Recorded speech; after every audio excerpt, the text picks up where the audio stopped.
or the run rules on the diamond at Love's Field.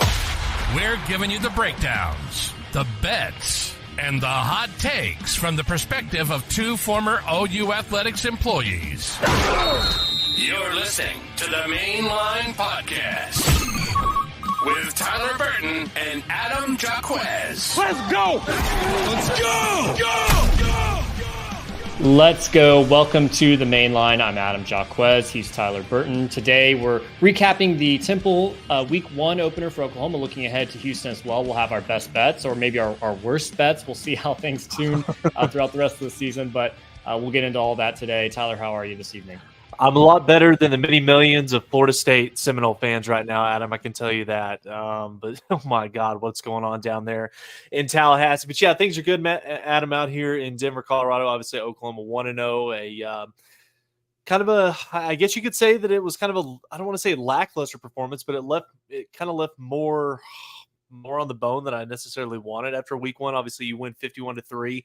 A lot of excitement around, several positions on this football team, but there's also a lot of question marks, I think, as well, whether it's injury related, whether it's performance related. We'll dive into that here in just a little bit as well. But yeah, man, things are good. Obviously, about 45 days away from getting married. So things are ramping up here. It's getting super, super busy. And you combine that with the fact that college football season is alive and well, things can be better. Absolutely. Well, let's dive into the Temple game here. Let's start on the defensive side of the ball. Obviously, a fantastic performance from the defense. I think, to me, what stood out was a year ago, you look at Arkansas State, and it was a good performance. Obviously, it was shut out of that team. This one felt more like, harder calories, not empty calories, maybe like last year potentially, even though last year was still good defense. But this year, it's like, okay, we had the sacks that we were looking for. We had the turnovers. We had the pressure along the offensive line.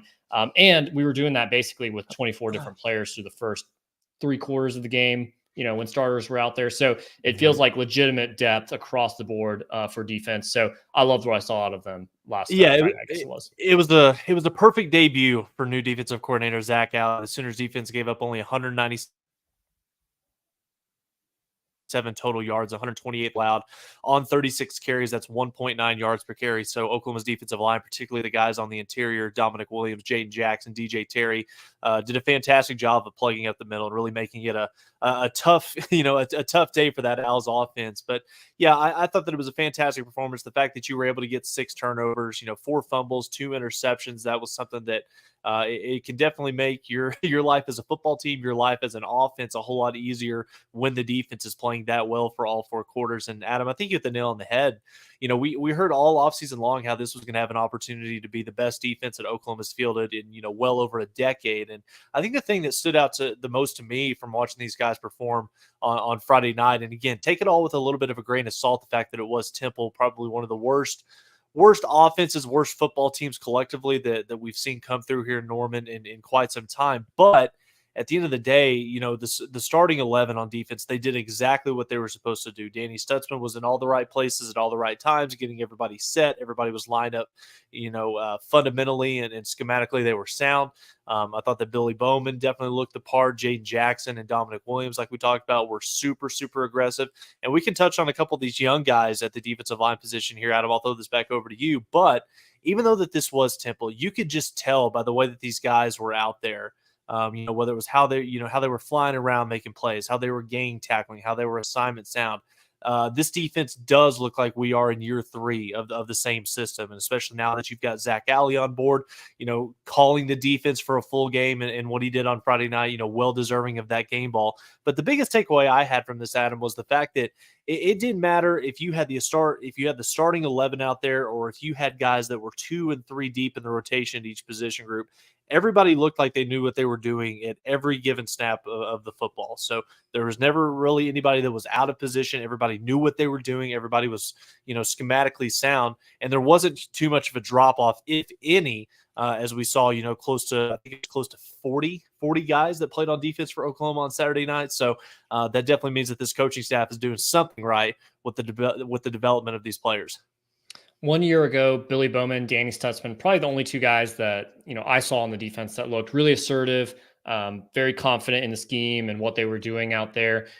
Fast forward to this season opener, I think you can add a lot more to that list. Kendall Dolby looks great. He looks very assertive. Kanai Walker is looking aggressive. Robert Spears-Jennings in that same boat there. I think Kobe McKenzie looked great when he was in there. He was directing traffic. I thought there was a ton of confidence coming out of him. It's harder to tell, I think, on the defensive line, some of those character traits. But from the back seven, definitely, I love what I was seeing there. Peyton Bowen's the one guy where I didn't really notice him make any plays last week, but I'm sure those are coming. There's never anything bad. There's never like, oh man, Peyton Bowen was kind of in the wrong spot or he missed a tackle or anything. It's just like, Right. I'm waiting for the really big plays to happen out of him. I'm sure it's coming, but yeah, across the board, I think you love where this defense is. There's tons of depth, and it's like, okay, like, are they going to go out and be able to match that against Houston, a team that really struggled on offense last week? But we'll get into them a little bit later.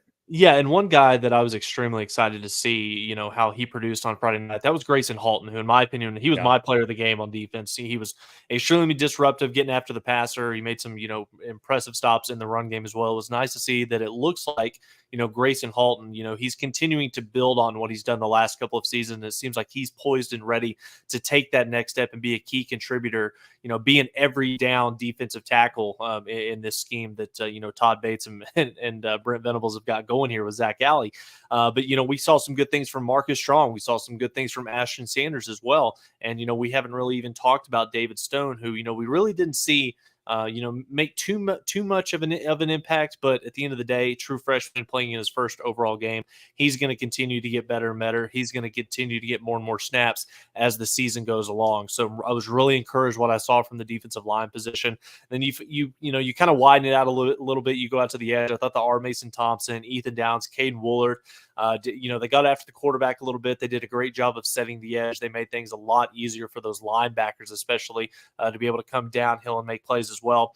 And Adam, the fact that you had talked about, Kip Lewis and Kobe McKenzie, who I thought looked, phenomenal. Kobe McKenzie especially. It's nice to be able to look out there and see that Oklahoma was able to rotate 5, sometimes even 6 linebackers over the course of 4 quarters. You saw a lot of different combinations out there, obviously with Danny and Kip both getting the start, but you would look out there and you might see Danny Stutzman playing alongside Lewis Carter. You would see Kip and Kobe out there at the same time. There's a handful of different combinations that Zach Alley and Brent Venables are going to be able to, kind of deploy at those 2 linebacker positions. And that's going to be key. That's going to be pivotal for these guys, especially once you get into SEC play, where really no 2 opponents are going to be the same matchup all season long. So the fact that you've got that versatility, you've got some different guys with different skill sets that you're going to be able to throw out there, versus various teams, depending on what that offense what the offense that they're bringing, how they want to attack you. So it was good to see the linebackers making some good plays. And Adam, the cheetah position, Kendall Dolby is quickly becoming one of my favorite players on this team. We got to see our first glimpse also of Sammy Omosigo at the cheetah position. Boy, does he look good. That cheetah position is one where, again, depending on the situation, depending on the opponent, between Kendall and between Sammy, those are 2 guys that are poised to have big time seasons for Oklahoma. And, those are 2 guys, Sammy Omosigo, he's next in line for that job. And Adam, honestly, I don't know where there's really a place for Dasan McCullough when he gets back fully healthy, especially with how deep and talented both linebacker and cheetah already are. This is a good problem to have, the fact that you're this talented and you're this deep. I've almost completely forgotten about him because he just hasn't been available health-wise. He does present a different body type and a different skill set than I think anyone else on the team has. So we'll see if Brent Venables is able to utilize that in some form or fashion. But I just wonder, when does he get healthy? How much rotation does he get? Because other guys are solidifying themselves in there throughout that linebacker and cheetah room. So I don't know about that. But also at the same time, like, they're playing great right now. They look great. I don't know where, where the need is necessarily. I'm sure they'll be able to find a way to utilize him, but we'll see when we get there. I have one more observation on the defense, but I think I'll save it for when we talk about what I want to see out of this team versus Houston. Anything else defensively, or should we move to offense here? No, I think we moved to offense here. Obviously, there were a couple of guys on defense that we didn't get a chance to see on Friday night, obviously with Gentry Williams and Woody Washington kind of being held out for precautionary reasons, because obviously it was Temple. There was a lot of guys, whether it was Jake Taylor, whether it was Nick Anderson, guys that probably, depending on the opponent, they could have played. But obviously we saw why they didn't play when you watch this Temple football team on Friday night. But yeah, it was nice to see this defense get out there. It was a really, really good first step for this defense, and it's nice to see that these guys out there making plays, flying around, and I'm excited about what's to come.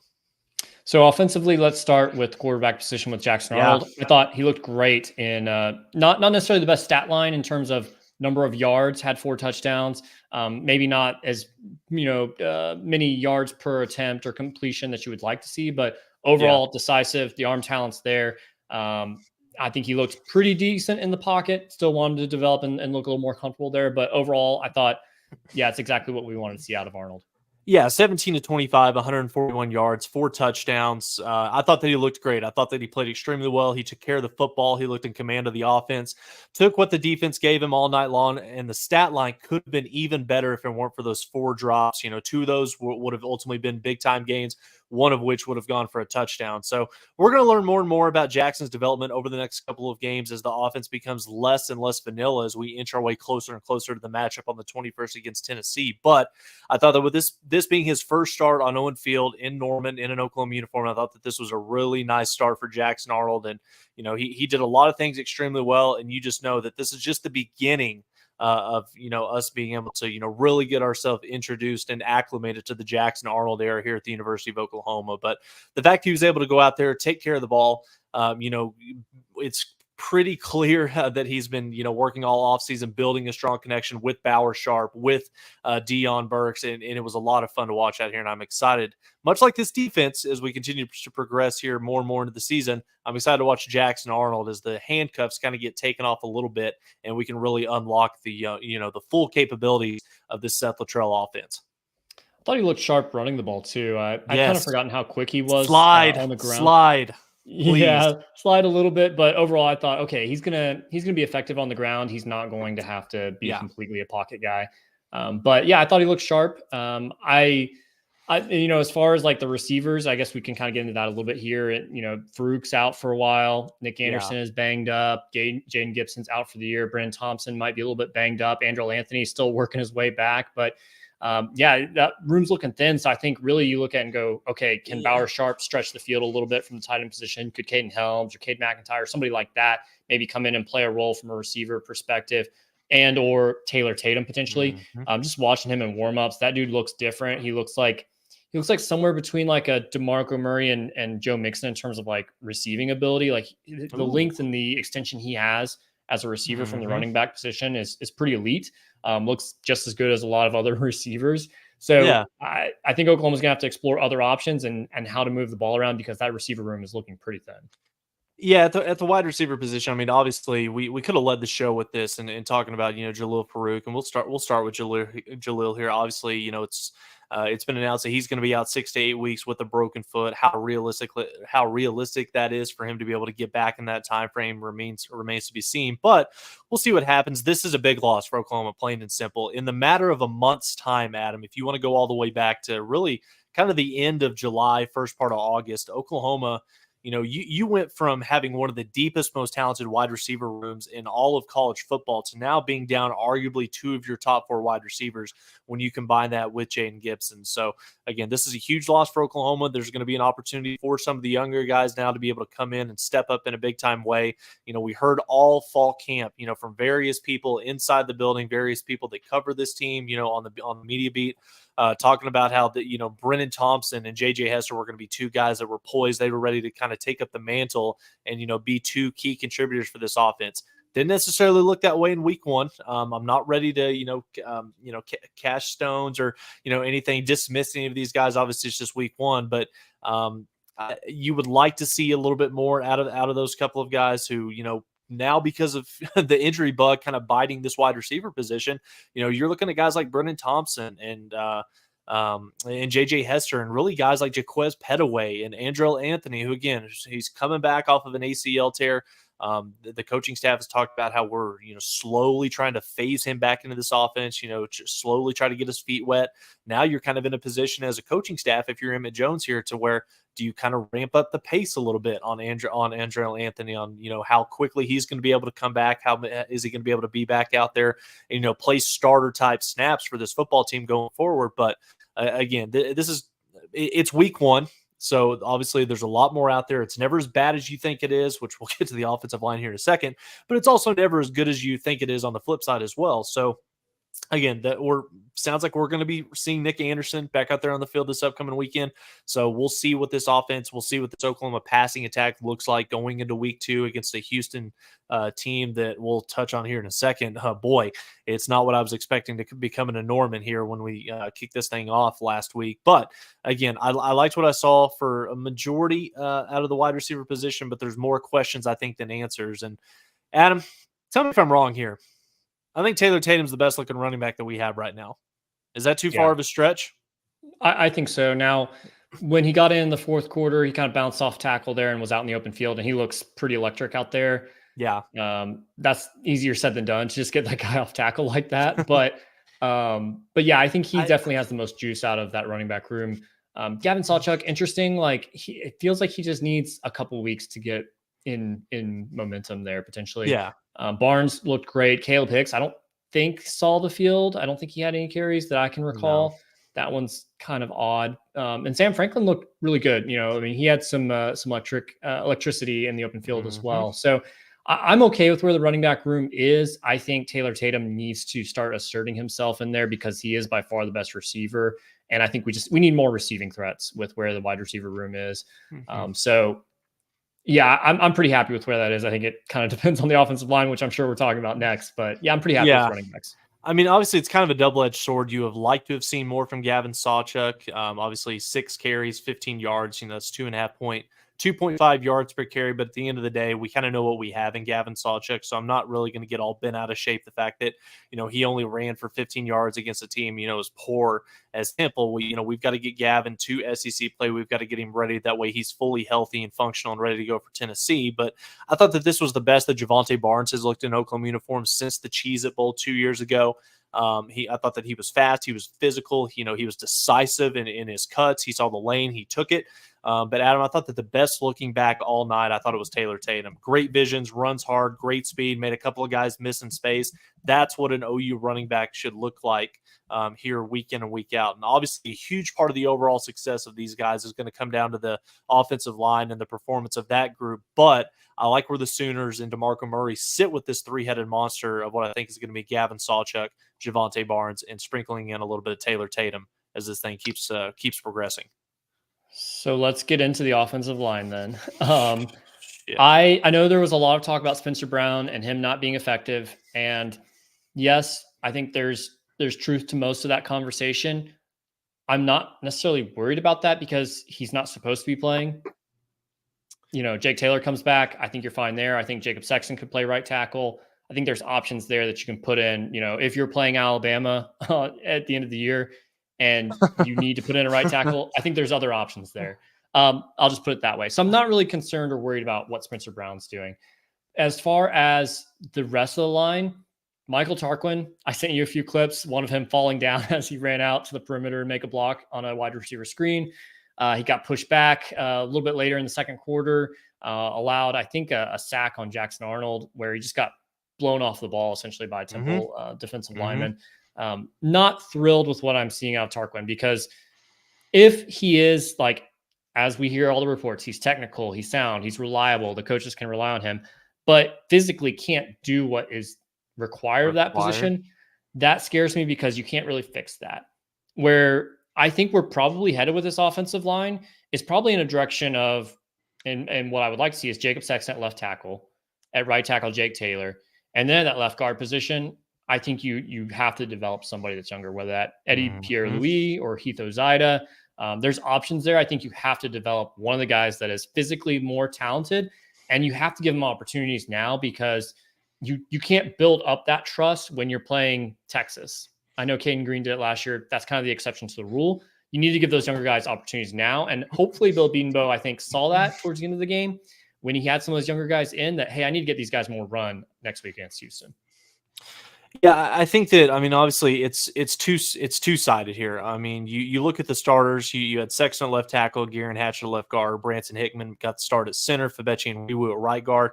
And then you had Michael Tarquin, you know, at the right tackle position. I thought that, you know, the first the first drive, Oklahoma looked fantastic. They had some pretty decent success running the football. They gave Jackson Arnold plenty of time to where he was able to carve up that Temple secondary. But after Hickman got hurt on, I think it was about the 10th or 11th play, and I thought that it was really interesting that Josh Bates wasn't the first one off the bench to come in there and take the center position over for Branson Hickman. They did some kind of musical chairs. They did some reshuffling. They slid Gear and Hatchett into the center position, slid Jacob Sexton down to left guard position. They brought Michael Tarquin from right tackle all the way over to the left side, and then they injected Spencer Brown into that right tackle position as well. And Adam, I know obviously it's the first game, and like we've talked about, the jump that you make from week 1 to week 2 in college football, many coaches out there think that that's the biggest jump that your football team is going to make all season long in 1 week. So we'll see how that looks this upcoming weekend. But I think one of the things that was the most concerning for Oklahoma fans, or really even some coaches that had an opportunity, to really dissect this film as well. This was going to be the position group that all the question marks were behind going into this season, and really there was nothing that happened on Friday night that did anything, I think, from a positivity standpoint to kind of put those question marks or put that anxiety level to rest a little bit. Obviously you sent some of those clips to me of, Michael Tarquin and Spencer Brown. And I'm just going to come out and say it. If Spencer Brown has to play any meaningful snaps in an Oklahoma uniform once this thing flips over to SEC conference play, this is going to be a long season for Oklahoma, plain and simple. It's going to be very, very difficult for Oklahoma to be able to consistently score points offensively.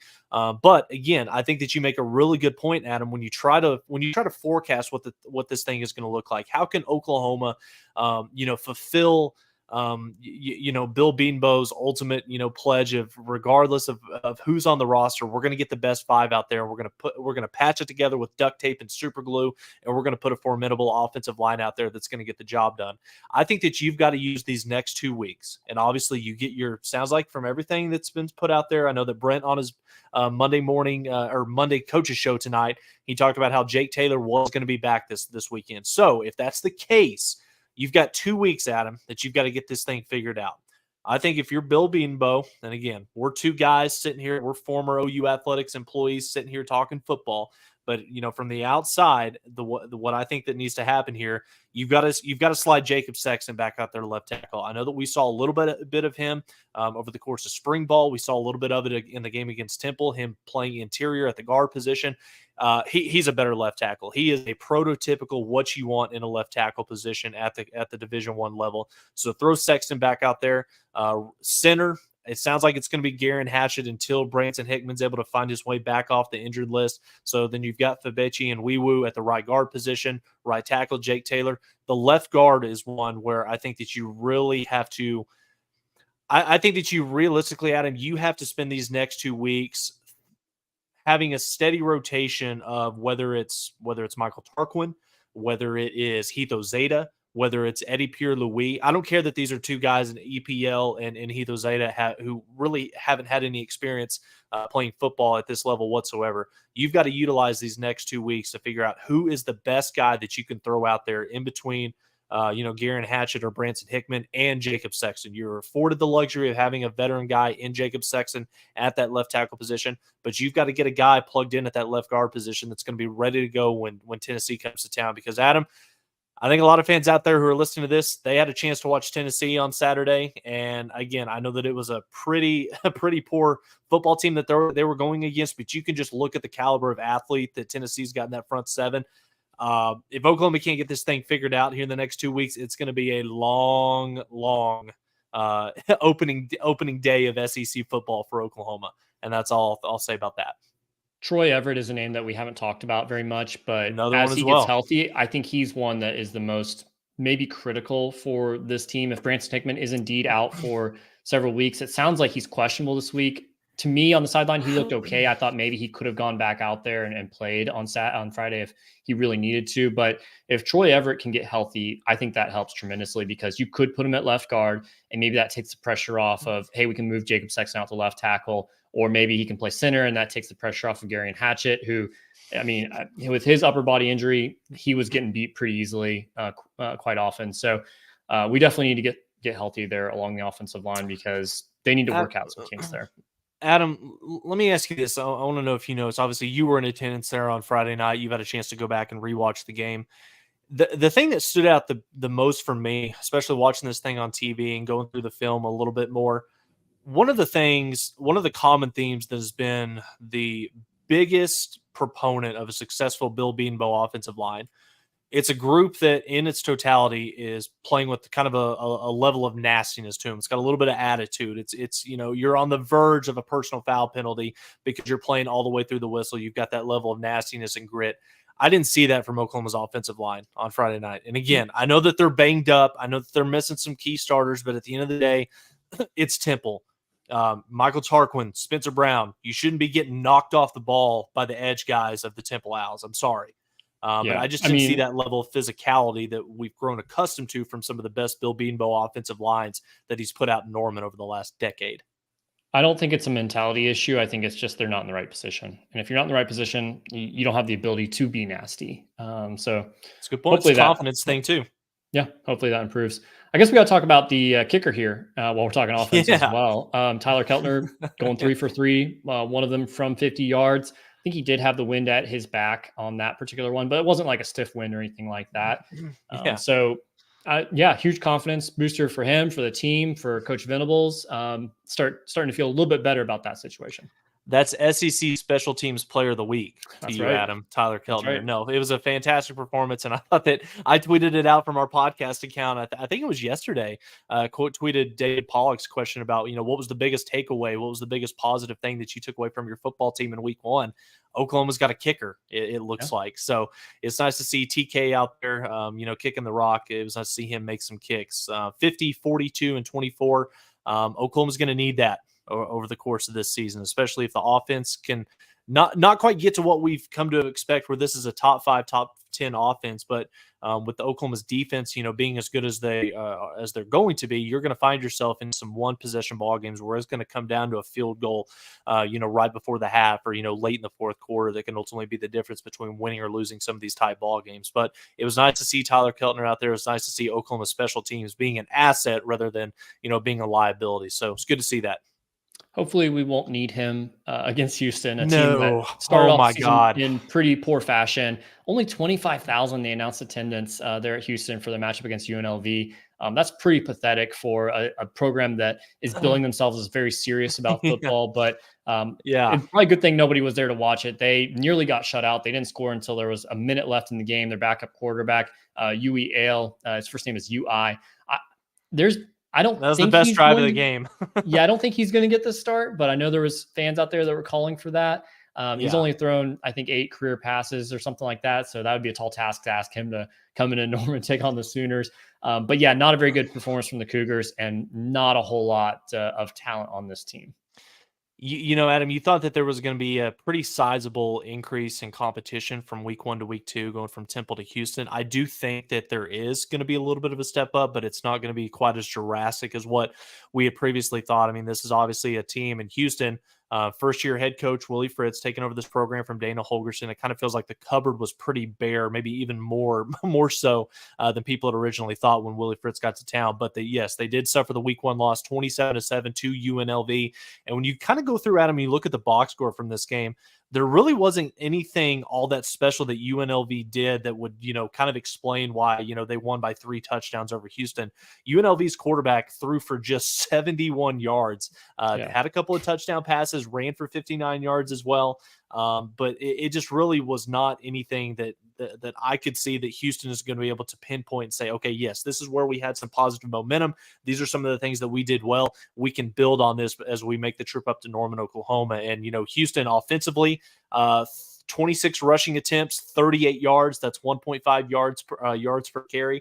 That's not going to get it done, especially against UNLV, and it's damn sure not going to get it done against this Miguel Chavis and Todd Bates front that they're going to be facing off on Saturday afternoon. But there just really wasn't a whole lot that I thought that Houston did well. I mean, obviously passing 209 passing yards. The starting quarterback, he threw 2 picks in this one as well. So this is going to be a football team that, yes, they're going to have some much better athletes than what we saw against Temple a week ago. But, collectively as a football team, I don't really foresee Houston as being someone that can come in here and really challenge and push Oklahoma. I think that this still should be an opportunity where Oklahoma, they cover the betting number that Vegas has set out for them, which we'll touch on here a little bit later towards the end of the show.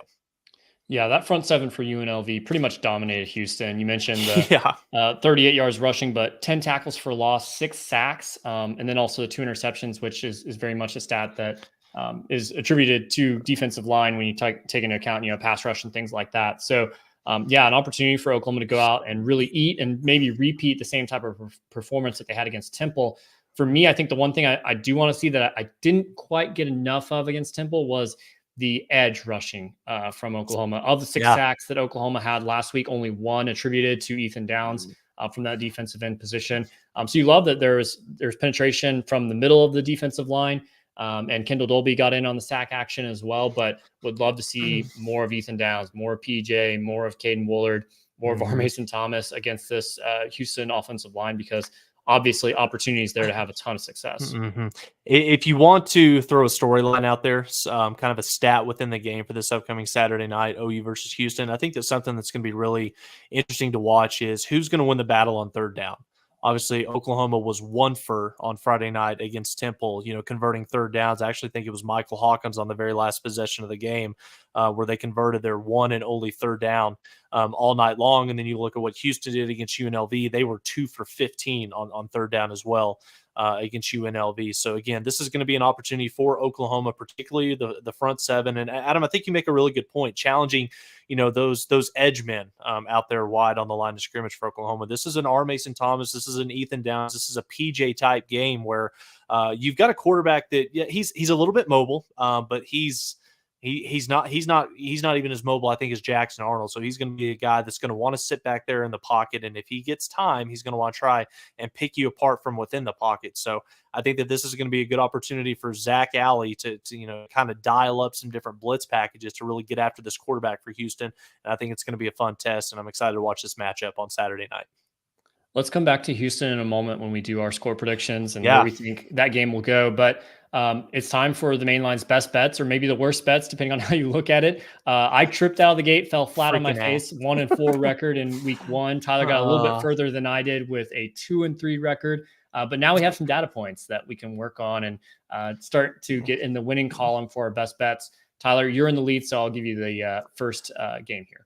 I bet on A&M and I bet against USC, and I got burned on both of them. So that's why we're sitting below 500 here. But Adam, okay, week 1 is obviously, we've known about this from the last 4 years of doing this. Week 1 is the hardest games to try and pick, because you haven't seen any of these teams play a single snap for this season. So week 2 here, pick number 1 for me. Let's go out to SEC territory. Let's go out to Oxford, Middle Tennessee, traveling up to the Grove to take on Ole Miss, who just absolutely throttled their opponent a week ago. 76-0, I believe, was the outcome for Lane Kiffin's bunch. Ole Miss favored by 40.5 here. Middle Tennessee, I'm sorry, but you have absolutely no chance here, and I'm not sure necessarily how they're going to score. I know for damn sure they're not going to be able to stop the Rebels. So give me Ole Miss to cover the 40.5. Do you know who Nick Vattiato is? Sounds familiar. That's Middle Tennessee's quarterback. Let's hope that you don't know anything more about that if you want to get a win there. I'm going to go for my first pick, Texas, traveling up to Ann Arbor and Michigan. I'm going to take the under on the 44.5 here. I would like it more if it was 45.5, but either way, I think there's 2 ways that this game plays out. Either Texas wins big and handily, but I don't see them scoring 40 points. But I definitely don't see Michigan scoring much, if at all. And if Michigan wins, then it's going to be a grinded out, very low scoring game for them to be able to come away with. They looked bad offensively. Yeah. They seem to be rolling with a quarterback that's less mobile at this point. So that doesn't give me a lot of confidence that they're going to be able to score a ton there, regardless of whether you think Texas's defense is good, great, solid, not good, whatever. I don't care. So I'm taking the under there in Ann Arbor. It looks like it might be a little cooler out. So we'll see if that affects scoring at all. I'm excited for that one, because I think that on paper, Michigan has probably the best defensive line in college football this year. They got a couple of guys that are on the, down on the line that are going to be, projected first round NFL draft picks. So I'm excited to watch how Texas kind of approaches and how they try to attack Michigan, because on paper, that's probably going to be the best defense outside of Georgia that Texas is going to face all season long. So we're going to find out a lot more about Steve Sarkisian and Quinn Ewers this weekend. So pick number 2 for me, Adam, I'm staying in the SEC, and I'm I'm betting on another team that has one of the most cupcake schedules in all of college football. They're playing at home for the second consecutive week. Columbia, Missouri, Buffalo versus Mizzou. Mizzou's currently favored by 34.5. I think that this is going to be an absolute slugfest. This is going to be a one-sided pillow fight. Give me Missouri to cover the 34.5. My number 2, I'm going to take the under on this game because it has one of the top third down defenses in the country. The Temple Owls traveling to Annapolis, Maryland, take on the Navy Midshipmen. Under 43.5 here. Really, I'm betting on, I know Temple is not going to be very effective on offense, and Navy is going to run the ball a ton and burn a lot of clock there. So I'll take the under there. Don't say I don't support the troops. That's a running joke. If you're newer to the main line, it's a running joke from like 3 years ago. Yeah. All right. Pick number 3 for me. I'm sticking with my SEC brethren. South Florida going down to Tuscaloosa to take on the Crimson Tide. Alabama and Kalen DeBoer currently favored by 30.5. I like where this is at. I thought that Jalen Milroe and that, Alabama offense, they did some really good things in week 1. Ryan Williams, the freshman, 17-year-old standout wide receiver, looked fantastic in his inaugural game for the Crimson Tide. I think that this is one that gets out of hand. This one gets out early. And I think that this is really a game that Jalen Milroe, who it may not, he may not talk about it, but Jalen Milroe got benched at South Florida a year ago. So I think that this one's going to have a little bit extra motivation for him. And I think for that reason, especially, Alabama's going to go out there and cover the 30.5 number. My number 3, I'm taking the Fighting Kevin Wilsons in Tulsa, traveling to Arkansas State. Arkansas State and Butch Jones struggled a little bit out the gate with an FCS team, didn't really dominate that game, didn't really control the running game in the way that I wanted them to. So I like Kirk Francis and Tulsa to cover 7.5 here. Or they're plus 7.5, I should say. Tulsa actually was a 6.5 point favorite or 6.5 point dog this morning. That went up a point in favor of my pick here, but maybe Vegas knows something that I don't. Hopefully not. But I'll go with Golden Hurricane to be able to, I think, win that one outright. All right. In the 4th slot for me, we're going to go out here to the state of North Carolina. We're going to go out to Charlotte for the matchup between the Tennessee Volunteers and the NC State Wolfpack. Adam, I know that this is a game that feels a little bit closer to you, obviously being a Raleigh kid. But Tennessee currently favored by 7.5 in this one, and I think that this is just simply a situation where Tennessee's offense is way too overpowering for the Wolfpack defense. So for that reason, plain and simple, the fact that I can get this thing at less than 10, I love it. Give me Tennessee to cover the 7.5 number. NC State really struggled against Western Carolina in their opener last Thursday. So I don't know. That could be a bloodbath for Tennessee. My number 4, App State traveling to Clemson. Really good defense from Clemson. I have no confidence in their offense. I don't have confidence that App State's going to be able to put up a ton of points either. So I'm going to take the under on 52.5 here. Adam, I'm not betting an Iowa under on my card this week. Probably stupid, probably not the smart thing to do, but we're going to leave this off because I like this pick even better. So staying in the SEC, 5 bets, 5 SEC teams here. We've got Cal going on the road to take on the Auburn Tigers. Tigers currently a 13.5 point favorite. I thought that Auburn offensively looked really, really good. Those wide receiver positions, throwing the ball all over the yard. I thought that Hugh Freeze, got off to a really nice start in year 2 down there for Auburn. So give me the Tigers minus the 13.5. My number 5, I'm going to our old friend Jeff Lebby here, Mississippi State traveling on the road for a Big 12 after dark game to Arizona State. Nice. They are 6.5 point underdogs, but I'll take Blake Shapen, the veteran quarterback. I know he's probably limited as far as his ceiling, but I like that paired with Jeff Lebby a lot more than I like Arizona State and their true freshman quarterback, Sam Levitt. So for that reason, I think the Bulldogs and some of the SEC line talent that they have is going to be able to overwhelm the Sun Devils in a late night game out in the desert there. So that's my 5th pick. We'll see if either of us are able to get back on the winning margin there for our overall record for the year. But we'll keep it entertaining there. Adam, give us your OU Houston pick and tell us why you're picking Cougars money line here. Well, I think there's actually an argument. What is the line? 28.5? 27.5. 27.5. So in regards to this matchup, I think it's very easy to get sucked in and look at the UNLV score or, what other teams are doing comparatively around the country and try to go, oh, well, Oklahoma's better than that, so they should do this, and they should be so much better than UNLV. Wipe the slate clean. Like, every week is a different week in college football. Houston's going to go back to the chalkboard. They're going to find out some things that they can do better. They're going to come back with different strategies. They might match up differently with Oklahoma. There's so many differences there that I don't think that we can look at what UNLV score was and just say, well, Oklahoma should do this. I think that this week is another opportunity for Oklahoma to say, hey, we found out some things against Temple that we are not good at, and we need to work on ourselves. If we need to run the ball 50 times, right behind left guard and figure out that situation, we're going to do it because we have the defense to back us up here, and we can win 27-20 if we really need to. I don't think that's what's going to happen. I think this Oklahoma team is far more talented, but I just think this is a week of Oklahoma working on themselves and getting better. And it's not so much about covering or putting up the most, pretty stat line for Jackson Arnold and so forth. So for that reason, I'm going Oklahoma 38, Houston 13. That would be a cover for Houston, but I think this is a game where Oklahoma just works on themselves. Yeah, I couldn't agree with you more. I think that in this matchup, Adam, when there is such a huge, gap in talent discrepancy here between these two programs, it has more so to do about Oklahoma and less so about what can Houston do to kind of attack Oklahoma on both sides of the ball. So for that reason, I think that this is going to be another game where Oklahoma and Zach Alley, they're going to be able to, just continue to build upon what they did a week ago, stack those days, put out another impressive performance. This is going to be a much more athletic offense that Oklahoma is going to face this go around on Saturday, but I still think that there's levels to this game, and I think that with the level of depth and the amount of talent that Oklahoma has collectively at all 11 positions across this defense, I fully expect them to be able to shut down Houston's offense on Saturday night and hold them at below 17 points. On the flip side, UNLV ran for over 200 yards against this Houston front seven on Saturday. And I think that this is going to be an opportunity for Oklahoma's offense where they're gonna spend all this week hearing about how piss poor the offensive line is. They're going to spend all week, getting the wrath of Bill Beanbo, trying to get things figured out. And I think that the offensive line, it's still not going to be where we want it to be when Tennessee and James Pierce come to town here in a couple of weeks. But I think that the offensive line bounces back a little bit this weekend. They climb up off the mat. They show a little bit of pride here. And I think they bounce back, and Oklahoma runs the football pretty successful this weekend. So for that reason, give me Oklahoma 41, Houston 13. Oklahoma covers, and we can move this thing on to 2-0. Let's do it. Well, thanks everyone for joining us this week for this episode of the Mainline. We'll be back probably next Tuesday, I would assume, is our normal day to do these things, but we got a little Labor Day special in here for you.